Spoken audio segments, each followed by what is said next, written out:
Let's start with the Hornets here.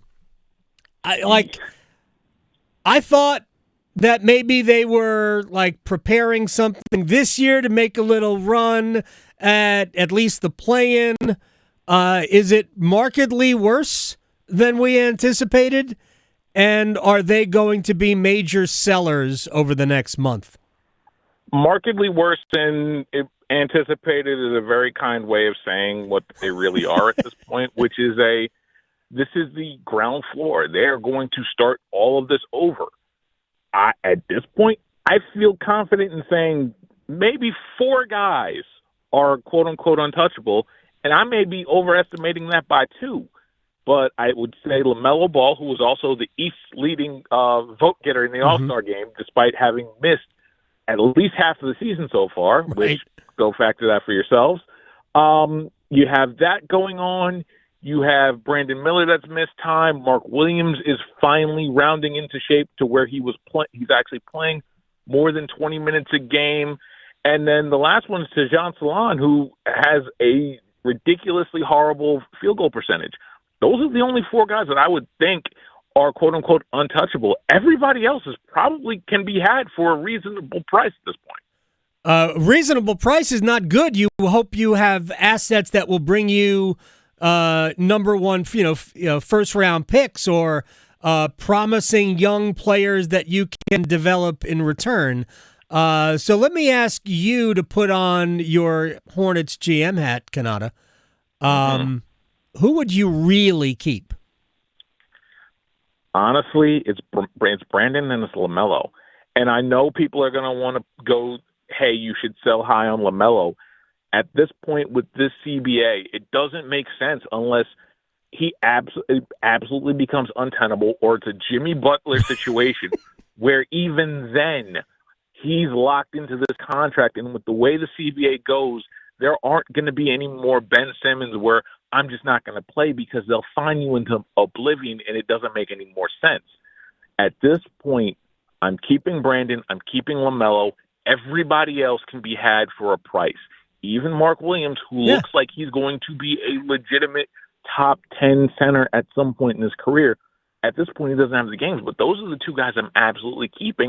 Everybody else I can build around, including just quite literally, though I can build around those 2. Everybody else can be had. Yeah, and the thing about Williams, for all his potential, he is completely unreliable physically. And because of that, if I were the Hornets and somebody was really interested and could make it worth my while, I'd move on from him in a minute, knowing that I do think he is one of those guys who can be, if he stayed healthy, could be a difference maker for a team. And the Hornets have been needing somebody who plays the game like Mark Williams for a long time, but I'm not sure that holding on to him is worth the risk at this point. So I missed, apparently there's some Charles Barkley, J.J. Reddick feud going on. First of all, I'm not sure that it matters that J.J. Reddick and a broadcaster, no matter how influential Barkley is, I'm not sure that really matters in the grand scheme of things. But catch me up on this. What's going on here? So apparently J.J. Reddick said something. I think this is based off of a first take clip last year where J.J. Reddick said that former NBA players were going up against plumbers and everything else like that. And I'm pretty sure Barkley did not take well to that. Sure. So he basically saved all his ammo about come for the king. He didn't miss. Despite the fact that I think that humanity as a whole and basketball watchers as a whole have evolved past the need for Inside the NBA, despite the fact that it will be on ESPN next year. But at the same point, I think it's this war of words that does nothing for the game, and just I don't think it's a good look for one of the NBA's basketball ambassadors, to go after a sitting NBA coach for comments that he made as a analyst over 365 days ago.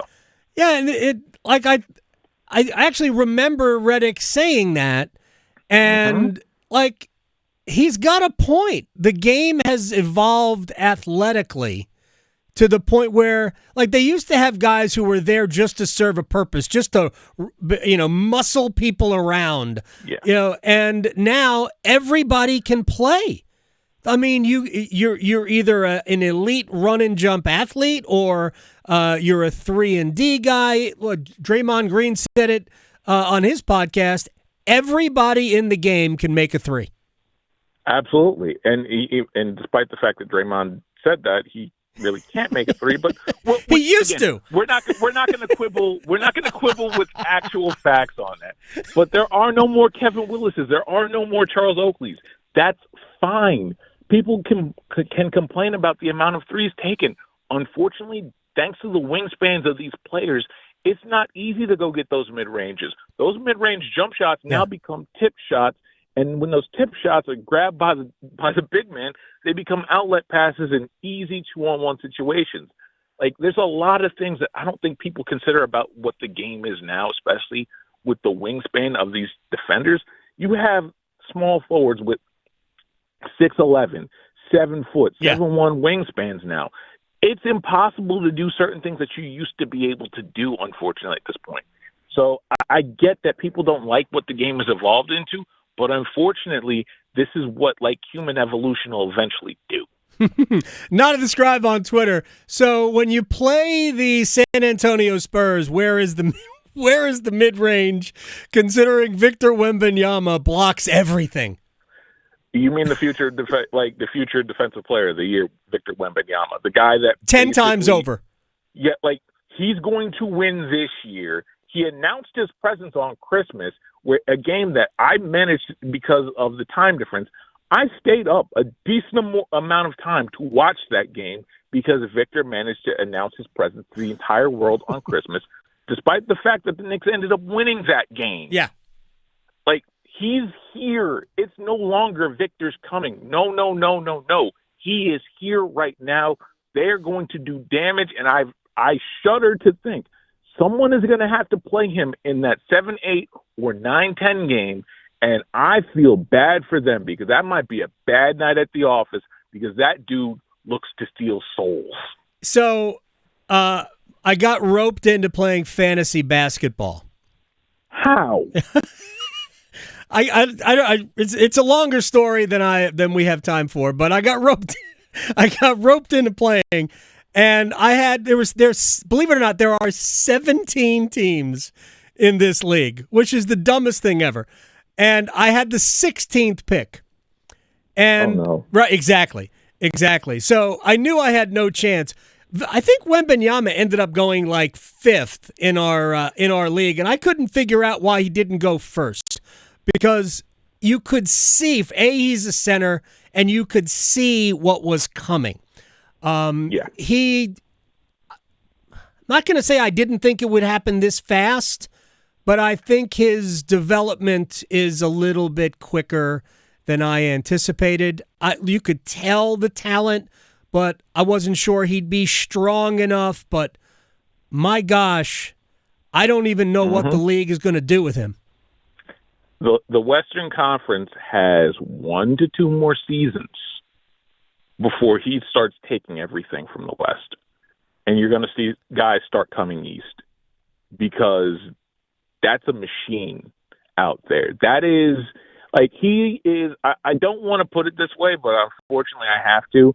He is basketball AI. He's going to take over everything. Like, that's what he is. He's the next, everything is his for as long as he wants it to be, as long as his body holds up. Like, the West, again, I'm going to repeat this. The West has maybe 1 to 2 more seasons before everything is his. And if they manage to get another lottery pick in this loaded draft, watch out. Yeah, no doubt about it. All right, I think you and I might owe somebody an apology. Is it Doc Rivers? No, not Doc Rivers. It is Karl Anthony Towns. We were, and I realize we're not yet even halfway through the season, so, maybe it'll change in March and April, but I know you are a long I don't know if it's long suffering. I stopped suffering the Knicks a long time ago, but I grew up going to the Garden to watch New York. The name of my fantasy team is the Bernard King All-Stars. I am a huge Bernard King fan. I might even change the name every week and bring up other Knicks. I might go Ray Williams. I might go Louis Orr. I might go Rory Sparrow. I don't know what I'm going to do. But so Richie Adubato is going to be on the list, right? I'm assuming at some point he's going to be on the list of your name. No, okay. He is not. But I am a Hubie Brown fan forever. Okay. Just have to make sure. I love everything about Hubie Brown. So Karl Anthony Towns looks like he fits in pretty well with the Knicks. He is certainly off to a great start. He looks like he's in phenomenal shape. He has taken this seriously. I thought he would be the punching bag on ESPN New York's radio and WFAN for the entire season. I think he knew what he was coming into, and that trade secretly boosted one team and sunk the other because I didn't foresee like the linchpin for the Minnesota Timberwolves being Karl Anthony Towns despite everything. Yeah. Anthony Edwards has not had a good start to the year. And side note, it looks like Rudy was the problem in Utah. Now he's the problem in Minnesota, and you just paid him. Like, there's a lot going on with that trade. But back to Karl Anthony Towns, like, he's being a good defender. He's moving his feet. He's fitting in. And also at the same point, he's allowing Jalen Brunson to do more in the pick and roll. And if you're telling me that dude is going to do all that, and the only thing he's got to do is just make his shots and defend and be another one of the guys around Mikal Bridges, around OG Anunoby, that team is going to play Boston. I don't think they're going to win that series in the Eastern Conference Finals, but they're at least going to get there. And when's the last time you could say the Knicks in Eastern Conference Finals credibly in the same sentence? It's been at least 24, 25 years. Unbelievable stuff. From CBS Sports, Konata Edwards at Nada the Scribe. Next time we have to talk about a Cleveland Cavaliers team that's only lost 4 times. They're the best team in the league for me right now. They are the best. Cow, what a record. Yes. Welcome back to the United States. Absolutely. I will hit you back very soon. Thanks, man. No problem. Pictures on the way, too. You got it. Thank you.